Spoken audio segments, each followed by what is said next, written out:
Yeah. Yeah? Everything good? Okay, so I'd like to introduce Orion Indigo Warman, who's going to speak to you about issues with marijuana, legal, political, social, and thus expand the perimeters of our discussion today. Indigo is one of the three ERIE presenters, and we are pleased to have him here with us today. Thank you, Indigo. You're on. All right. Thank you, Adrian. Thank you, ERIE, for having me back. I feel very privileged to be the token cannabis champion for ERIE. And I'll explain in the course of my presentation why I feel it's an important battleground, not just for medical cannabis and cannabis legalization, but for the entire frontier of entheogenic research. So what I'm going to be presenting on today is basically kind of split. I may follow Frank's example and take questions in the middle because I will be changing gears rather significantly. The first half of the presentation, I'd like to just offer some research I've been compiling from other studies that have been published, specifically focusing on CBD or cannabidiol, and looking at the potential for anti-carcinogenic properties in cannabis. There's a lot of research that has shown how cannabis is effective in treating the symptoms of conventional cancer treatments, but a lot of you might not know that there's a substantial and growing body of research that indicates that it actually might help fight a number of various causes of cancerous cells as well. So I want you all to know that I'm not a medical doctor. What I'm doing right here is academic activism. I want you to be aware that this research is out here, and I'm also going to pass around a sign-up sheet in case anybody would like me to email the document where I have pulled the studies and the abstracts and the URLs that link to the full studies.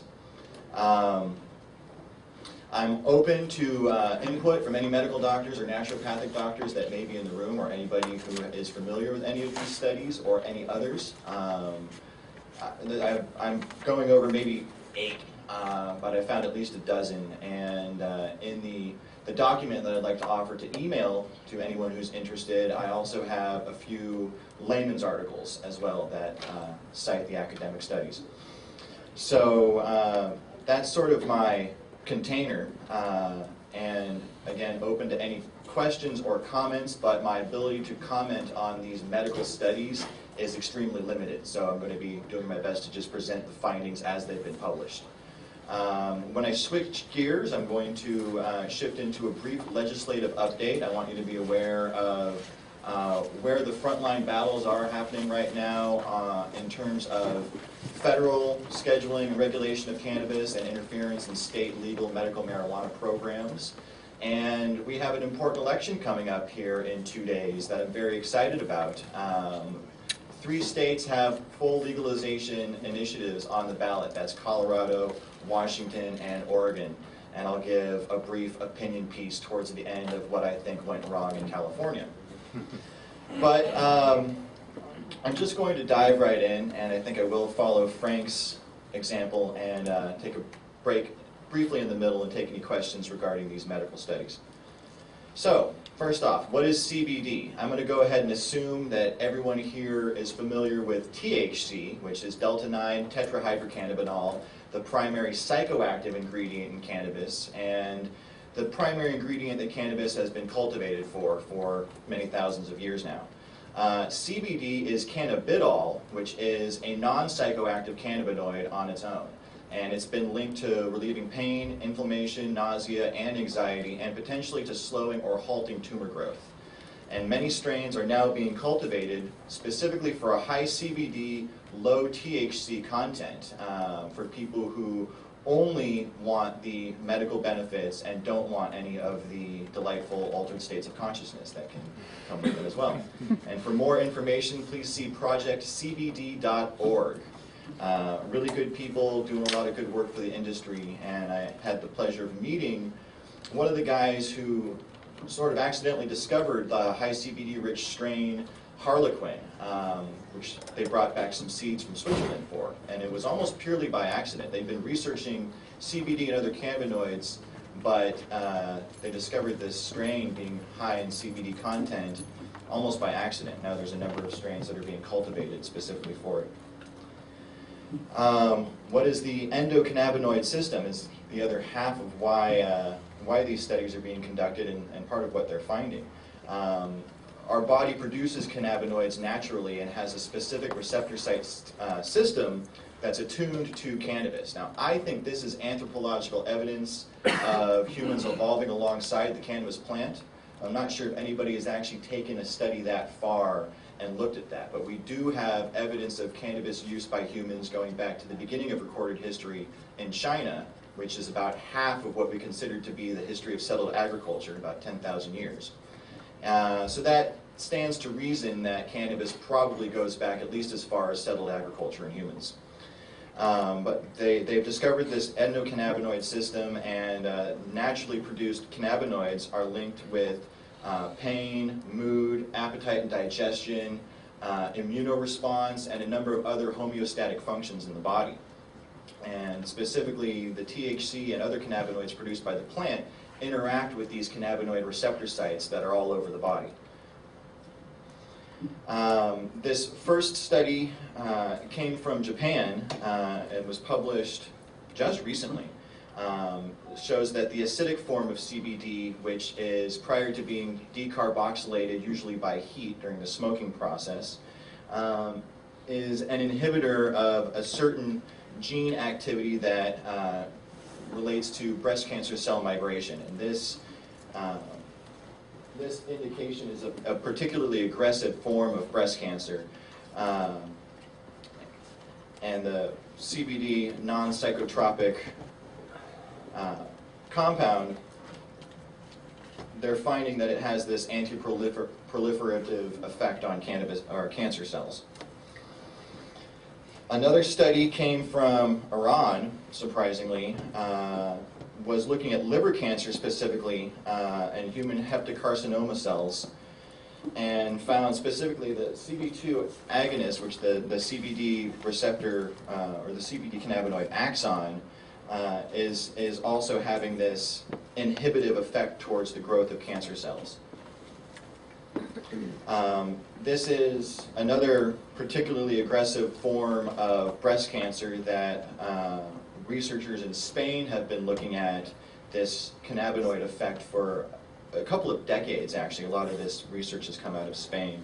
And they found a positive correlation in laboratory mice, a specific kind of mice that has been used to study metastatic breast cancer, found that both THC and CBD reduced the aggressiveness, the number, and slowed the growth of the tumor cells in these lab rats. Another similar study that came from here, from California Pacific Medical Center here in San Francisco, found this ID1 gene being associated with aggressive growth in breast cancer cells. And these two researchers who had been working independently of each other for a number of years, one looking at CBD and the other researcher looking specifically at this ID1 gene and how it relates to cancer growth, they combined their resources and they found that cannabidiol essentially turned off this ID1 gene and stopped the cells from spreading, had them return to normal. There was a study done at Harvard in 2007, which I found an article on Bloomberg.com for. Same thing, they're finding that THC has this inhibitive effect in cancer cells, and I believe they were actually looking at lung cancer patients who were both vaporizing and smoking cannabis. And there's a number of other studies that claim that there is no positive correlation between smoking cannabis alone and lung cancer. And this is Sean McAllister, who was one of the primary researchers on the slide I just showed previously from CPMC. And his hope is that cannabidiol will actually offer a non-toxic therapy that it could treat aggressive forms of cancer without any of the painful side effects of chemotherapy. If you've ever had a family member or a loved one go through chemotherapy, you know that it's a very ugly and painful process, and in many cases is more destructive than the drug itself, the disease itself. There is not a lot of research about brain necrosis, and a lot of doctors dismiss it as a conspiracy theory. But there are a lot of other people that claim that it's caused by radiation and chemotherapy, particularly when it's used to treat brain cancers. And the sad fact is that, and I can tell you from personal experience, that after you've had a loved one go through a battle with cancer, by the time that battle is finally over, 99% of the family members don't want an autopsy done. When my mother passed away last October, my stepfather was adamant. So I have a friend named Angel Raish, who is a brain cancer survivor and credits cannabis for her survival, and she is pushing for that research and that brain necrosis to happen, because she's actually been diagnosed with it. She's one of the few living patients that has been. This is one of my favorite articles. This came out earlier this year, published in the Open Neurology Journal, saying specifically that the Schedule I classification for cannabis is scientifically untenable. One of the highlights from the article said, it's not accurate that cannabis has no medicinal value or that information on safety is lacking. Cannabis has some abuse potential, but its profile is more closely resembled drugs that are in Schedule III, which includes codeine as well as marinol, which is a synthetic form of THC, and, this is the kicker, a drug that was recently licensed called Sativex, which is basically an oral tincture that's derived from organic cannabis. So the plant is illegal, but this pharmaceutical tincture that's made from plant material is on Schedule III. A quick overview of the federal drug scheduling. For those of you who aren't familiar with it, it was established by the Controlled Substances Act of 1971, which was Tricky Dick Nixon's response to Timothy Leary v. U.S., which in 1969 had the original Marijuana Tax Stamp Act of 1937 declared unconstitutional, since they never had any intention of issuing tax stamps for cannabis to be cultivated, except briefly during World War II. They don't like to talk about that. So cannabis is currently on Schedule I. The federal government maintains that it has no accepted medicinal value and a high potential for abuse. Other drugs that are on Schedule I include MDMA, psilocybin, LSD, DMT, and mescaline, as well as heroin and GHB. Now, I think there are a lot of people in the room here who would argue for medical benefits of these other substances here. I know for a fact Johns Hopkins University has been conducting double-blind placebo trials on veterans with PTSD using MDMA in approximately half the sessions. Long 8-hour guided therapy sessions with one clinician and one spiritual counselor. And in my postdoctoral work, I hope to perhaps fulfill the spiritual counselor role in a similar study. Of course, we know of spiritual use of psilocybin, both in Native Americans, and there are a number of researchers that are claiming it in the ancient Tibetan practices as well. They believe that psilocybin is the soma spoken of in the Hindu Vedas. LSD, Stan Groff, of course, the first name in LSD research, perinatal birth matrices, neural reprogramming, overcoming PTSD in certain cases. And then DMT and mescaline are the primary ingredients that are used in the spiritual traditions, ayahuasca in the case of DMT and peyote in the case of mescaline. Now, as far as heroin and GHB goes, I don't think anyone's going to argue for medicinal heroin, but there are a number of medicinal uses for opiates, and there's a lot of research that's been done in Germany and England on harm reduction and addiction maintenance that says that keeping heroin on the black market as well as cocaine may actually be more harmful to the end user, aside from lining the pockets of the drug cartels. And there have also been numerous reports of medical professionals who remain addicted to pharmaceutical grade morphine or heroin for years at a time because they have a steady and trusted supply and they know how to accurately dose themselves.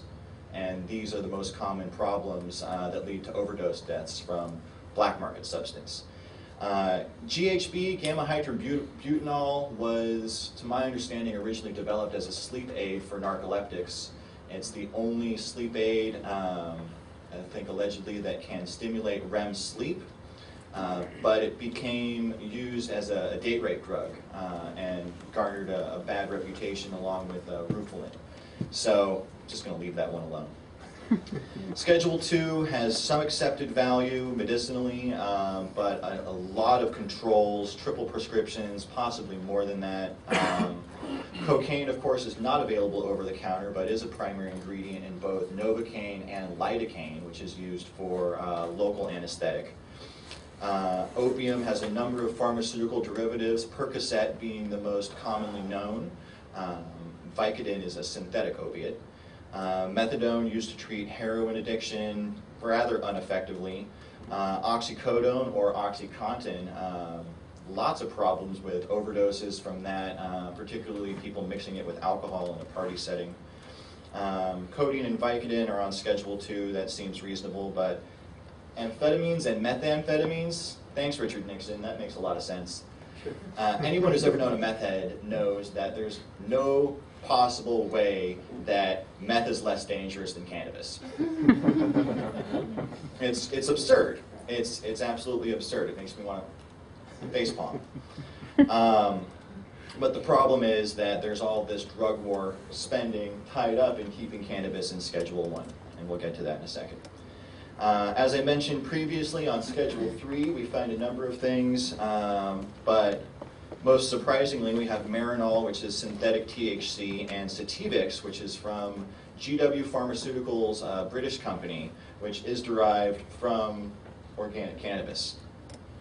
And that seems to me pretty preposterous as well, that this organically derived product should be down here on Schedule 3, while the plant itself remains up here on Schedule 1 with all these other things. So I'm going to pause before we get to the legalization update and see if anyone has any questions. Again, I'm not a medical doctor, can't really comment on the studies' content themselves other than what I read as published, but I'm happy to provide links to the studies themselves. And I know we have at least one UCSF medical doctor here with us, Mr. Mike Whitty. Mike? I'm not a medical doctor, and I'm from USF. Sorry, my mistake. And I'm not representing the Vatican or any official. But could you comment on the degree, if we got the breakthroughs we're hoping for, legal-wise and medical-wise, the degree of usage that would produce some of the beneficial results you've suggested? What would be a conservative and modest degree of usage that would help people who are becoming elders, like myself, avoid some of these cancers and avoid Alzheimer's and avoid the terrors of late old age? What level of prudent, I know you're not a doctor either, but what a level of prudent use, conservative recommendation, would begin to produce some of the preventative results you've suggested? Just give us a guess. I don't ask you to have the final answer. Sure, I'm happy to. A couple of the studies mentioned that there's generally not enough of high enough concentration of CBD to really get too much of the medical benefits that a lot of these studies are looking at just from smoking. So I think we do need to continue looking at extracts and various other concentrated forms of CBD, like oral capsules that we offer at the club that I am a member and employee at. But what it's also looking like is that it's not just CBD, but all of the cannabinoids have this palliative benefit by stimulating this endocannabinoid receptor system in our body. So I would say light to moderate usage even would be sort of a maintenance treatment. But a lot of people who just smoke to alleviate symptoms may also find that they are unknowingly, having that palliative effect as well. And a lot of these studies indicate that the tumor growth is indeed being slowed. I hope that answers. Yeah. I thought you said when you were citing those studies that it was the acidic form, the prior to carboxylation form of the cannabinoids. Now, wouldn't that mean that this has to be fresh, non-dried cannabis, either leaves or buds, that have this palliative effect? Is that true? Possibly, yes, but they have seen benefits from both. I believe that the study that I took this abstract and title from was specifically looking at raw juiced cannabis. And this is sort of a new frontier in the industry itself. It's also less psychoactive that way. Your body breaks down the cannabinoids in a different way. So yes, they have been doing studies that have been looking at this non-carboxylated acidic form of CBD, and specifically looking at raw juiced cannabis. There's a couple articles on naturalnews.com about that. But there are other studies that were looking at the carboxylated form, and specifically looking at this CB2 receptor interaction that both THC and CBD seem to have an influence on. So there's just lots of cool stuff happening. And this raw juiced cannabis, we had a workshop at the club that I work at a couple weeks ago, and tasted like wheatgrass. It was really yummy, but I like eating fresh buds once in a while. And I had another question over there too. Do we have the microphone going around? Oh, well, we were over there already. Have it come over. How you doing, Ira? Are you aware of any research if cannabis can prevent cancer? Like if a cannabis regimen habit will actually help prevent cancer? I am aware of some research that that looked at tobacco smokers in Jamaica who are also regular cannabis users, and they apparently found a very low incidence of lung cancer in Jamaica. Whether or not someone's actually researched it having a preventative effect, I think you would actually have to take laboratory mice, set up an experimental setting, dose them with cannabinoids, and then go through whatever process that they do to irradiate or trigger tumor growth when they're studying mice. It's all very kind of creepy, morbid from an animal rights perspective. But I believe that it does, and I believe that this endocannabinoid receptor system is evidence, and I was looking for more of the studies from Jamaica to try and find some more support for that. And the ones that I found, one that I found was published in 2005, and it did not want to make any claim about cannabinoids affecting cancer growth. But the big studies that started coming out were in 2007, one from Spain and one from Harvard, and then the one from California Pacific Medical Center here in the city. So I think there's a lot more research that needs to be done, obviously. But me personally, I believe that it does. I assume cannabinoid strains, one will be able to drive under its influence and function since there's no intoxicating properties. Is this correct? No. Absolutely. And there's a lot of other studies that have been done regarding cannabis driving impairment versus alcohol driving impairment. There's a slight problem with Washington's legalization initiative that has to do with that, and I'll get to that in a second. But from a personal standpoint, yeah, CBD is not psychoactive. It doesn't get you high or stoned in the way that THC does. And there are people who specifically look for CBD-rich strains and CBD-rich edibles because they are functional.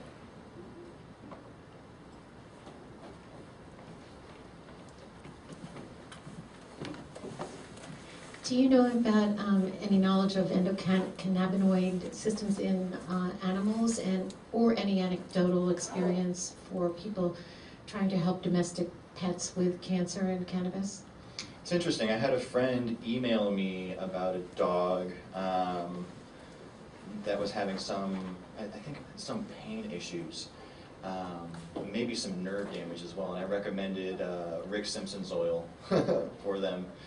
And I imagine that, mammal evolution mirroring itself as it does across numerous species, that animals probably have a similar receptor system. There's lots of evidence of animals consuming cannabis in the wild. Ask any pot grower, and deer is their bane if they're growing outdoors. And you know, it's like a running joke with veterinarians. Every day they get 2 or 3 people that, you know, bring their dog in because the dog ate the stash. And it's just like, he'll be fine. So, Mike had another question. How can some of us use cannabis or hash with an alter, take our intention and use it in a milder way to get out of our stuckness without having to go through the ayahuasca experience? Could we do it with hash and an altar and some quiet and create our own magic? Walk us through a way we could get more psychological and spiritual benefit out of cannabis for our stuckness. Absolutely, and thank you, Mike. That's an excellent question. One of the things that I've been working with for the last, I would say, 4 or 5 months, and something that I've been called to by my spiritual community, is to bring that spiritual intentionality back into cannabis use. From some perspectives, the plant is being abused simply in the way that it's being monocropped, grown for profit, oppressed by government ignorance, etc. So what I've been actually working with is a prayer that was written by Bhagavan Das, who's the author of It's Here Now, Are You? Bhagavan Das was another Westerner who had already traveled to the ashram that Richard Alpert, who later became Ram Dass and wrote Be Here Now, was called to through his psilocybin journeys with Tim Leary. So Richard Alpert arrived there. Bhagavan Das had already been there for a year or 2, and they became fast friends. Bhagavan Das wrote a chant for the Ganja spirit that goes, Om Shiva Shankara Hari Hari Ganja, which basically invokes the divine masculine, the divine feminine, and says, praise be the name of Ganja. So I've been working with that when I smoke. I've also been asking the plant teacher and the plant spirit for specific things. If I'm having a rough day, if I'm working through a particular issue, if I want to send prayers to my ancestors. And I have a close friend who has deep channeling experiences on cannabis as well, who's not a regular user like I am, and so therefore I believe gets a little bit more of a spiritual impact from it. But it's very, very interesting. Cannabis has had visionary associations with it for thousands of years. It was called the nectar of Shiva in ancient India and has been used for divination purposes by many cultures. One more? A couple more?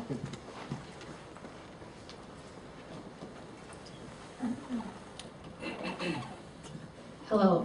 There's a lot of controversy right now about genetically modified crops, and I just have a question. Do you know of any cases of outdoor growers having a risk of cross-contamination from genetically modified crops? Or do you see that happening in the future? That's a very interesting question. I'm not aware too much of cross-pollination across species in the way that you suggest, although there's definitely, you know, fruits and things that have been crossed to create the boysenberry or whatever Knott's Berry Farm did. Most outdoor growers are generally more concerned about their crop being contaminated with male spore pollen, which causes the female plants to seed and lose potency. In terms of GMO cannabis, we're not really there yet. I would actually like to see us start gene typing the strains we already have so we can actually know what we're getting for sure before we start mucking about with the genes. I'm against GMO in general, but it requires a lot of lab equipment to do that. So I don't think we're there yet with cannabis, but it's definitely a fear within the industry as we see big pharma and big tobacco kind of sniffing around the perimeter. Yeah. Got a couple more? Yeah. Oh. Is this still working? Oh, okay. So, can you speak briefly about some of the brain cell or neurological effects, because what I've heard recently that in Toronto they did a study on rats that showed that they were actually, when they're consuming the cannabis, it was contributing to brain cell regeneration. And I'd like to see if you could elaborate further on some of the implications of that study or that kind of phenomenon. I've heard little inklings of that. I'm very intrigued. One of the first slides I presented, where I was presenting the endocannabinoid research, actually came from a study that was done on cannabis being used to treat autism, specifically because of that neuroregenerative effect that it can have, kind of helping reroute neural pathways, it seemed like, where they were going with it. So I'm very, very interested in that, and that research would definitely fly in the face of the barbaric and outdated research that originally said that cannabis caused brain damage in the first place, which I will get to here in just a couple seconds. Any others before we move on? One couple more?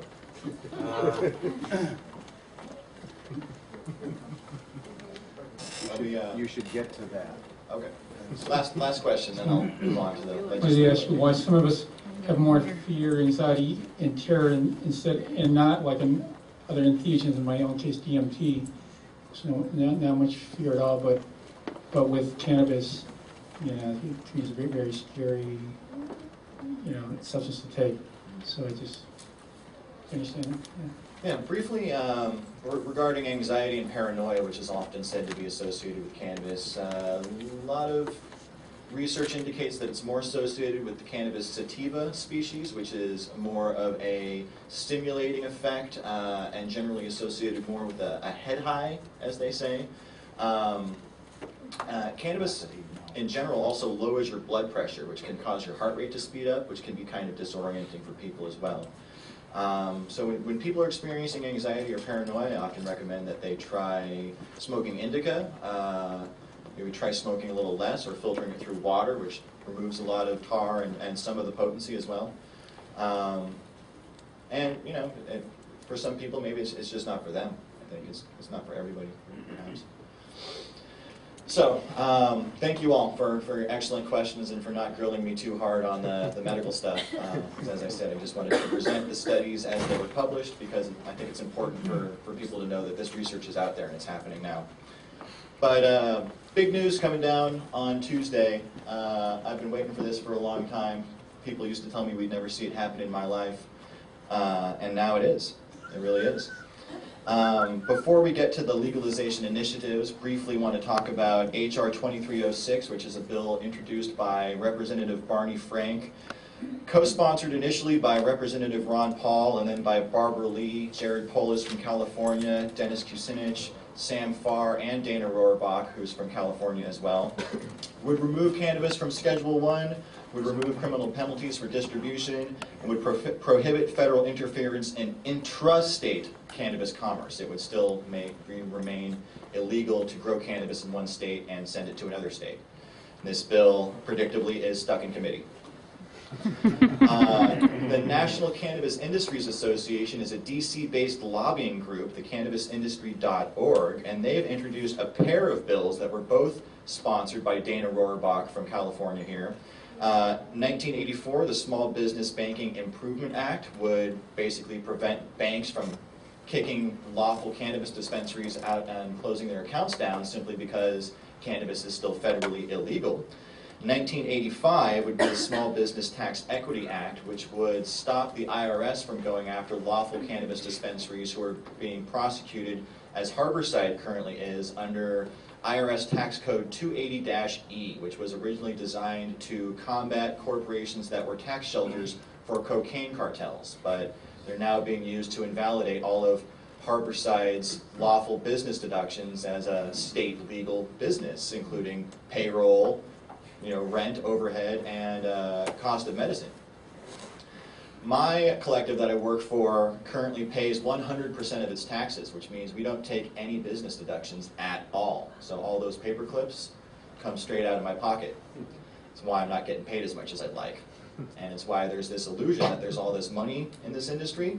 It's all going to the lawyers and the government right now. October 16th, for the first time ever, really, there was a hearing for a petition from Americans versus Safe Access v. DEA. NORML, the National Organization for the Reform of Marijuana Laws, had filed a petition back in 1979 to reschedule cannabis. The DEA sat on it for 20 years, finally rejected it in 1999, which allowed NORML to refile in 2002. DEA once again sat on the ruling until NORML sued them last year for unreasonable administrative delay. They were required to respond within 18 months. It had been 9 years. Again, they claimed that there aren't enough medical studies, there aren't enough FDA-approved studies on the effectiveness of cannabis, never mind the fact that they won't license any. Johns Hopkins University has tried 3 times to get a license to grow research-grade cannabis and keeps getting denied. So Americans for Safe Access has picked up the petition, appealed it to the Central District Appellate Court in Washington, D.C. Lead counsel Joe Elford is arguing that Schedule I designation is both arbitrary and capricious. That's the only way that the court can overrule the DEA, is if they find that Schedule I is arbitrary and capricious, which it is. There's been an issue of standing raised in previous cases such as this, where it's on the petitioner's responsibility to prove that someone has actually been harmed by this policy, which is, again, ludicrous. So this man, Michael Kravitz, is a veteran and has been denied health benefits by the Veterans Administration because he refused to stop taking medical cannabis, and he refused to sign a document that said that he would stop taking medical cannabis. He also obviously refused to submit to the drug tests. So he's the lead plaintiff in this case, and the issue of standing so far seems to be holding up pretty well, though we're not expecting a ruling on this one-day hearing until the new year. One of the judges maintained that even if they approved the rescheduling, that cannabis would remain illegal, which is technically true, except that it would eliminate all federal interference in state legal medical marijuana programs. That's a big deal. Another judge said, and I quote, "Don't we have to defer to the agency on this? They're scientists, we're not." Okay? Here's my face, here's my palm.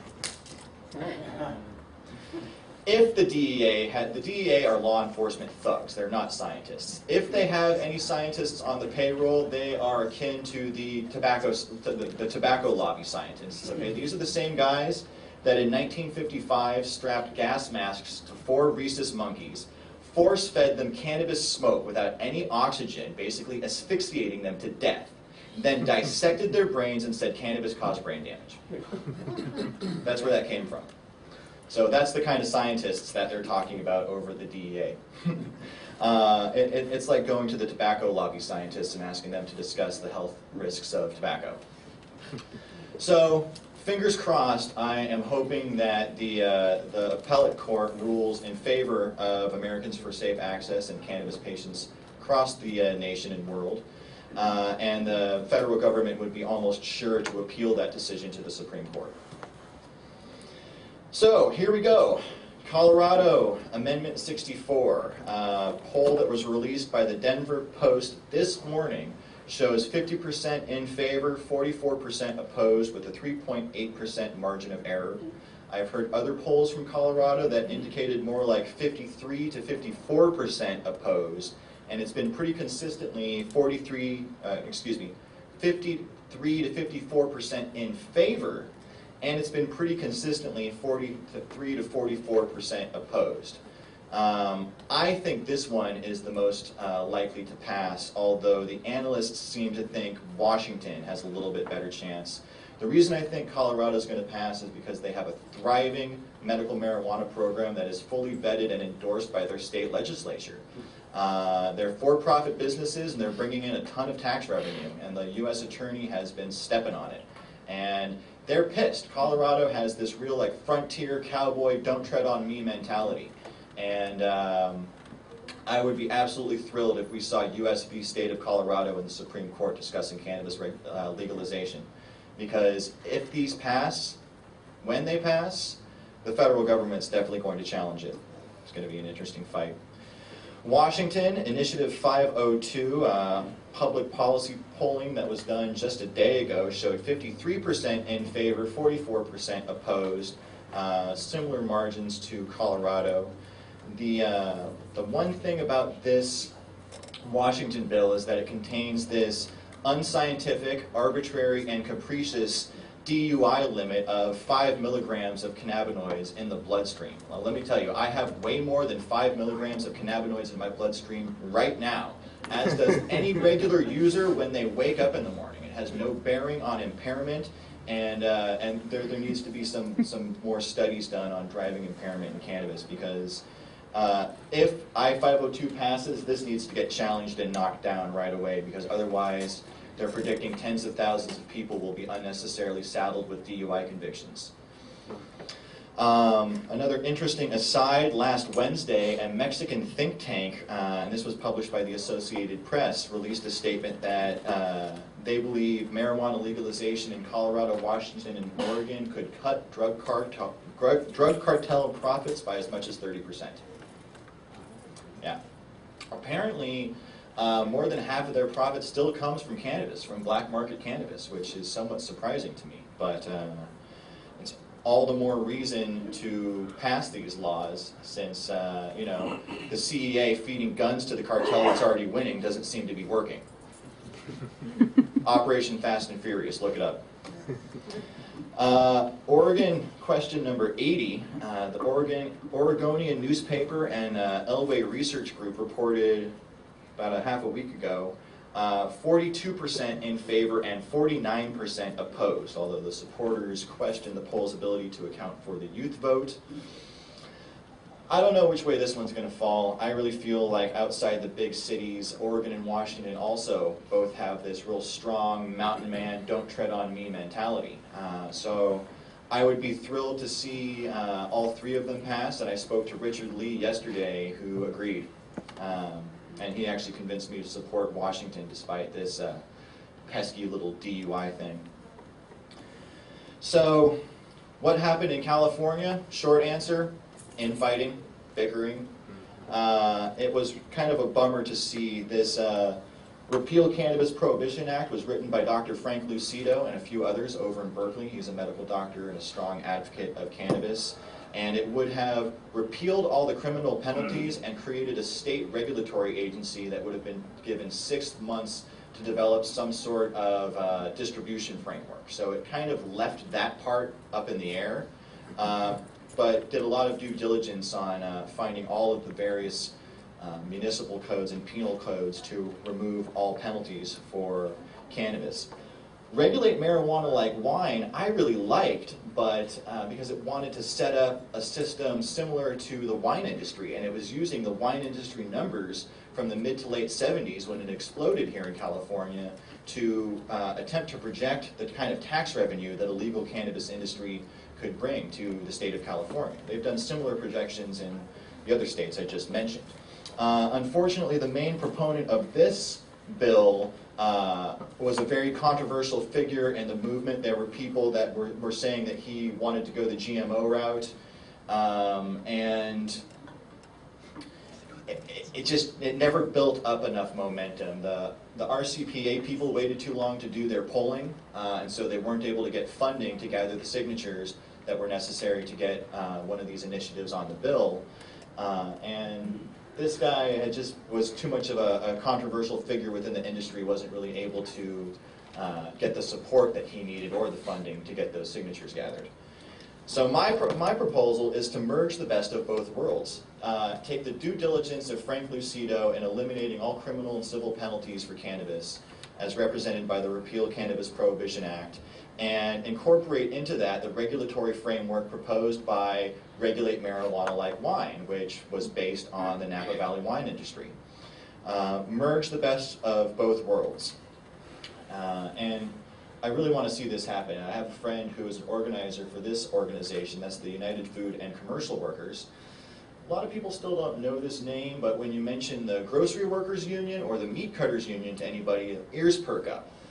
Those two unions merged in the early 80s to become the UFCW. at a time when union membership was declining. So I think that's one of the reasons that has prompted them to want to start organizing the cannabis industry. They had organized Harborside and Blue Sky Coffee Shop and Oaksterdam before they got raided last year. What my friend told me basically was that Americans for Safe Access on their own has access to about 50 congresspeople and 1 senator that will take their phone calls and make an appointment with them. If they could really form a coalition with UFCW, UFCW has access to about 250 congresspeople and 50 senators or so. So basically a voting majority in both houses that would take meetings from an ASA-UFCW coalition. So based on how things shake out on Tuesday, that's one thing that I want to work on going forward, because I feel like that is a good venue for California. And for some reason unions get a bad rap, but this one's a good one, and is really committed to unionizing and organizing cannabis as a small food production and retail grocery industry. They've also said that they're willing to start organizing pharmacy workers if they don't get enough memberships from the medical cannabis movement as it stands. I've heard rumblings from this same friend that Obama is going to push for a pharmaceutical model in his second term, which I'm confident that he'll get, even though I'm not going to vote for him. I think this is something we should be concerned about. I think GMO cannabis is something that we should be concerned about. I think at all costs, things are going to change as we push towards greater legitimacy. But we need to preserve the farmers market culture that we already have. We need to protect small-scale outdoor cultivation, because there are a number of cities that are starting to ban it right now and tell people, oh, well, just grow indoors. Like, do you have any idea how much that costs? And whether or not we should license commercial cultivation, that's a big question. I was participating in a movement to do just that a couple of years ago over in Oakland. Got squashed real hard. But I think we're slowly moving in that direction in order to protect our natural forests and you know, give people comfort and privacy in their own homes that don't want 1,000 plants being grown in a suburban neighborhood. I think that's understandable. It's something we should look at, and without these federal prohibitions of cannabis, it's something we could do and could look at. So I think that's it. I'm out of time. Send your love to Colorado, Oregon, and Washington, and cross your fingers that 1, 2, or all 3 of these initiatives passes on Tuesday. And don't forget to vote.